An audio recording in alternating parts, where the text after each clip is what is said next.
Look, I just want to address this one thing really quickly, which is leaving by example, as opposed to leading by example. I'm from the States. We know that, I mean, I talk to Americans in the States, and like 20% of the time they're telling me how hard they work. I'm like, Jesus, I haven't lived there in 10 years, but it's almost like this ethos of we work all night and we do this, we put in the hours. And you said leaving by example, you want to leave by a certain time in the day. Can you talk about why, and is that a British thing, and how that compares with what the Americans do? This is a reaction to having done the opposite for a long time. I have just been always working since, I don't know, since the day I left university. When I was at uni, I was quite seriously ill. I had a small brain tumour. Jesus. And I was basically acutely ill and had a near-death experience. And at that point, I realised I wanted to really make something of my time, because we only have so much time. And if you speak to anyone who's had a similar kind of near-death experience early on in their life, they tend to have this kind of drive, this I've just got to make this stuff happen. I don't know how long I have left in the world and all of that. I'm perfectly fine. I don't have any health problems now. It was just at that point it was quite bad. But that stuck with me, and actually that threw me into this mode of always working all the time, every weekend, into the evening, coming up with stuff, and building my agency or whatever it is. I would always be on, and I mean that did mean that I got good fast at the stuff that I do. They talk about this kind of 10,000 hours to become to master adept something. at something. Right. And if you can crunch those hours down by working all hours of the day, then obviously it means you get more adept faster, perhaps. So I've been there and done that, long hours, long working culture. The thing that I learned at my last company was that actually by doing all of that and doing those long hours, I was actually writing really awful code. Not so productive. I'd go off in my own little spin by myself, and I'd bash something out, and then come back to the office, and then 3 other people would have to debug it and fix it, and then there'd be long-term problems down the line because I hadn't checked something out or had a conversation with someone, or but going off on your own, it's kind of work heroes, and it sounds good that you have a work hero around, but actually that kind of puts this weird spin on your organization, because you end up with a situation where there are people who have families or people who are sane in the room who want to leave, given the contract that they have, they want to leave at a certain time, and then you have the work hero around, and by implication you're working harder. Yeah. These guys are slackers, what a bunch of losers, and they're thinking, damn, there's this work here around, I hate it, I keep having to clear up his mess when he comes in. And you end up with this animosity between people potentially merging. We didn't see that too much at the company I was at, but I've certainly seen that in other companies. We had a really great team, where a solid group of people who worked really hard together. But I did see some of that emerging, and it was mainly through looking at my own behaviour that I realised that it probably wasn't really helping me doing much work after 6. You can maybe have a different mode where you do reading or you write. So I've started writing recently as I'm doing some work, because I'm always always thinking. Right. So I write about the process. And like I've been blogging. writing so I just started writing on Medium. So that's kind of blogging, but I think it's subtly different. But that's a whole other conversation. I don't know what Medium is yet. I'm just still trying to work it out. This is started by the Twitter guys, right? Yeah, it's by Ev.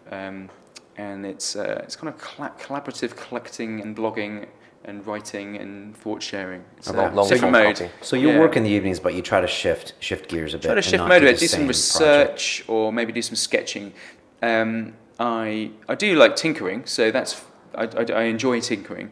But tinkering is a different mode. So whereas when I'm working on something that's going to end up as something that other people will use, I'll do it in a certain way. But tinkering, I'll just have something over here that's on one side and I'll be making it, but that probably won't end up being part of a product that I'm working on. Okay. And by separating those modes off, it's more like play. You're kind of, I'm just, tinkering in the tool shed. Right, so different kind of play. Bryce, how do you deal with that? You're working a lot. Yeah, I think I'm already late for an event now. They can wait. They can wait. They can all wait. Yeah, I mean, this is an interesting conversation because I have this, I have the beards, I have Albion Drive, the agency.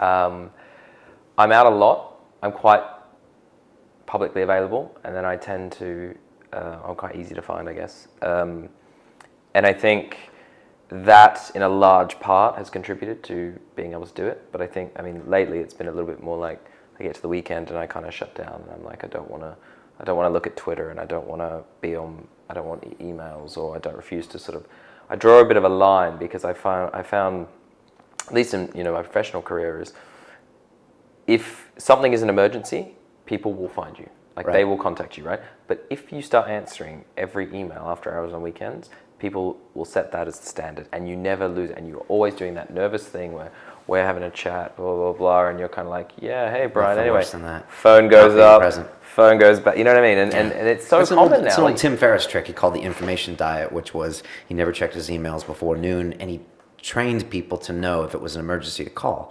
And if it's not an emergency, then it's not a phone call. And so then they would send the email, which he would check one a day. Yeah. So he had a certain business where he could do that. But yeah, I think you need to do that. If you don't draw the line will be drawn for you. Exactly, and I Because manage you'll have about- too much, or you just Yeah. won't enjoy what you're doing anymore. Work is like a gas; it just grows to fill the available space. So if you make yourself available for it, it's just going to be there all Exactly. the time. And the big thing for me is my family. You know, people do find it odd that I'm doing this kind of hyper hacking, rapid making company, because they assume that you have to have an unsustainable work ethic where you are constantly on and always trying stuff out and trying to max out and be really bro about it. And actually, we're trying to have a really sustainable company, because we could totally overload. I mean, that's a real risk. Yeah. Because we have several things going on at any one time, Yeah. there's always something to be done all the time. Yet there is also something else to be done, and that is going home. Like, that is Yeah. important. You have to be able to go home. Coming in and fresh the next day. Put your kids to excited. bed, and, you know, wake up in the morning thinking about what you're going to do. And I think, you know, a lot of writers, they give themselves 500 words a day. They say, I'm going to put in 500 words a day, and that means for the rest of the year they're just going to be doing 500 words. Now, they're probably 4 pages ahead in their head, but they don't allow themselves the next 500 words, because that'll screw up the next few days afterwards. And so they keep the rhythm going. And having this rhythm of making, I think, is a healthy thing to try and go for. So I do see startups around here, you know, say, oh, you know, I've pulled another 2 a.m. thing, and I'm not sure that that's that wise. I can see why people do it, because they're frightened of the money's going to run out, or, you know, we've got to get this feature out the door. But maybe there's another way of looking at it. Maybe you need to be simpler. Maybe you just need to cut features. Simplify your product. You see the stuff that we put out, and often people look at it and go, well, it does one thing. And, well, the response to that is it does one thing reasonably well. You know, it doesn't have to do all things, it just has to do one thing. And then if it's any good, then yeah, sure, we can add that stuff later. And I think that floats back into your life, that you try to just give yourself a little bit of a time constraint so that you're not killing yourself. And then you'll always feel good about what it is that you're doing. Bryce is like, I wonder what that's like.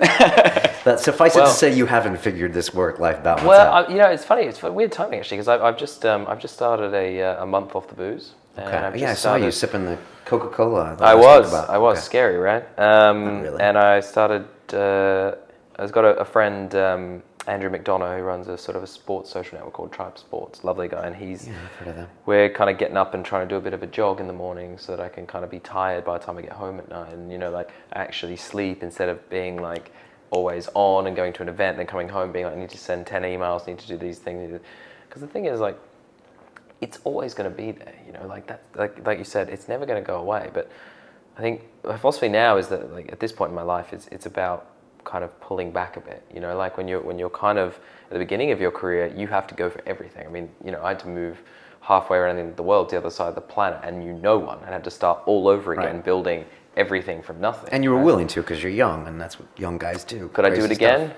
No. Don't know. I don't know if I could. Your work will be more productive with that physical training and with this whole thing. I really think. And getting excited in the morning to do something that you haven't been doing till midnight the night before, there's something there. I just shut off. When I leave here at 8:30 or 9, I don't check emails or Twitter or anything at home. I just force myself not to look at it. Yeah. Unless it's a total emergency. And then I wait till the next day, and I'm kind of excited to come in and be like, all right, what do we have to do? There are different modes. There's different ways. I'm always on Twitter. Like, that seems more like a conversation. It's like a vast conversation that's always going on. Whereas email, I'm absolutely awful at it. Seriously, I'm terrible. People email me, and I think that if I should probably do a hack looking at my own email use to see what really happens. Because I suspect if you get an email within like 10 minutes or half an hour, you'll get a reply. But possibly if you don't, then the chances just extend very rapidly that I won't actually get around to replying because I'm too busy doing the stuff, not kind of writing emails about the stuff. If that makes any sense. Yeah, it does. So I do come across as quite rude on email, I think. Yeah, well, this is actually and that's a real thing. danger. I don't like that. Well, that's the thing that Tim Ferriss said when he was here. He has an application that runs, and it doesn't allow him to access the web or anything, or even his email for like a certain period of time. Because he said an email is someone else's agenda for your time. Yeah. Always. It's always someone who wants you to, now it's time for you to look at this. And as opposed to something you have to get done today, you have to create something. And so I've been trying now not to look at mine until noon and just get my projects done, but it's really hard. I got 3 inboxes. The language translation company completely went bust. Most of that team today powers Google Translate. Rockstar guys, and that company had it was a terrible trajectory. It was lots of mistakes inside the company. It started in Japan versus in the U.S. Founder was a little nuts and kind of quirky. Lots of scars there, but the people were exceptionally talented, and they've all ended up in good spots. So that was a failure for him. Second business that he went to was he joined a